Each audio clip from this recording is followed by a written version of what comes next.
Broadcasting live in high definition. From the Tri-State's only high-def station, this is Good Morning Tri-State. In high definition. Cindy, thank you. Getting engaged is one of the happiest times in a person's life. Congratulations are in order for several Channel 9 employees who got engaged over the holiday season. 9 News reporter Shannon Kettler is on her way down the aisle with her fiance, Jeff. A romance blossomed right here in our Channel 9 studio for 2 of our employees, Laura Hornsby and Brian During. Reporter Deb Silverman is no longer on the market. She's engaged to a wonderful man by the name of Chris.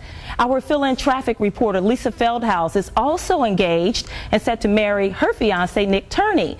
Assignment editor Alyssa Bunn is ready to march down the aisle and say I do to her sweetie Nate Taylor. With so many engagements around here, everyone is wondering what to do next and how to save money when planning the big day. And we know many of you are also planning a wedding. Maybe you got engaged as well. Bridget Horn-Nestor is here from I Do Weddings with some suggestions on tying the knot without breaking the bank. That's right. A lot of people tuned in for this one. Well, tell me, how can we start off actually saving money? Because we see these shows and the platinum weddings and everything, and it's very expensive. But you got some great tips. I think the first thing to do is really prioritize. Think about the things that matter to the bride and groom. Okay. Maybe that's photography. Maybe that's a live band. Maybe that's an open bar.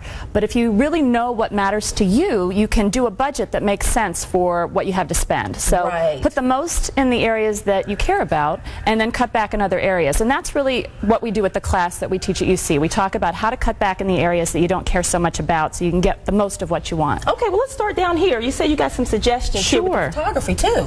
Well, with photography, I think one of the key things is making your own album. If you can find a photographer that will allow you to take the images and then make your own blow-up pictures from that and put an album together, you're going to save some money. So that's one tip. That's a great idea because the photography can add up to a couple $1,000s too. Even more sometimes. So it just depends. Now, if it's your priority, go for it. Spend the $5,000. Okay. But if it's not, then that's one way to save. Okay, what's next here? Here we've got a veil. Now, if you pick that up, you can see that is basically tulle glue gun to a headband. Right. That is not something that should cost $300. And you can certainly make that on your own. So if you've got some friends or your bridesmaids or your mom or your sister, go do something like this and have fun. And then it becomes an heirloom that you can pass down to future generations. A lot of creative friends out there that can help you out. It's the truth. And it doesn't have to cost $300. Here's an invitation. This is something where people can save, where the simpler the better. That's really the key. Keeping it simple and not spending extra for things like the liner. This little liner here can be as much as 50 cents an envelope. Oh, wow. Why should that really matter a lot? That you know, so make it more plain and you can still have a gorgeous invitation for not a lot of money. Okay.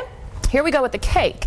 A lot of people these days are having a dummy sheet cake in the back. In other words, they still have a cake that they will cut for the cake cutting ceremony, but this is something that's actually from a sheet cake, and they can decorate the plate to make it look like it came out of a real cake, but in reality, that is just a sheet cake. Really? Yeah, and it can cost 70, 80 cents a slice versus $2 to $3 a slice. Boy, these weddings, they do add up, Bridget, that's for sure. They truly do. They truly do. Here's a CD. This is just to remind us that during the cocktail hour, it's not very important to have live music.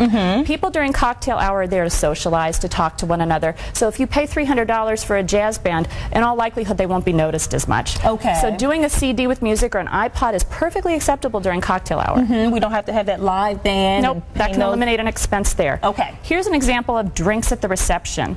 For the most part, really all you need is beer, wine, and a signature drink. You certainly don't need to spend thousands of dollars on a full open bar. Most people are quite happy with that selection, and you can be really fun with your signature drink, whether it's matching colors with your wedding or a favorite martini, whatever it might be. So we would just have that one drink? One signature drink with the beer and the wine and you're set. Okay. The other thing I want to mention is about champagne. Most people are not huge fans of champagne. Yeah. But people pour it all the time for the toast. That is so true. And so what happens is they get their champagne, they take a sip, and there it sits the rest of the night. Let's skip the champagne then for most people. Let them drink with the drink of choice. Let them toast the bride and groom with whatever they have in their hand, and that will save you some money. Maybe just use this for the bridal party, but really not necessary to do a champagne toast. Okay, and let's move on here. Sure. What do we have here? This is an example of a centerpiece that you can really do on your own. This is just the tops of Gerber daisies with some candles. This is a lovely centerpiece that you can have on a table for not a lot of money. Right. The flower budget can really get out of control with centerpieces, as much as $150 to $300 a table in some cases.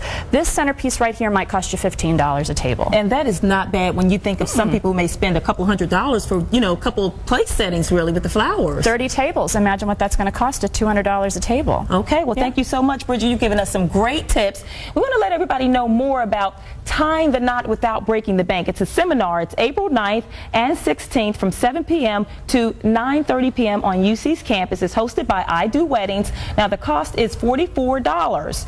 Go to our website, WCPO.com, and click on 9 links for registration information for the I Do Weddings seminar. Thank you so much, Bridget. Thank you, Janelle, and happy birthday, Connor. Happy birthday, Connor.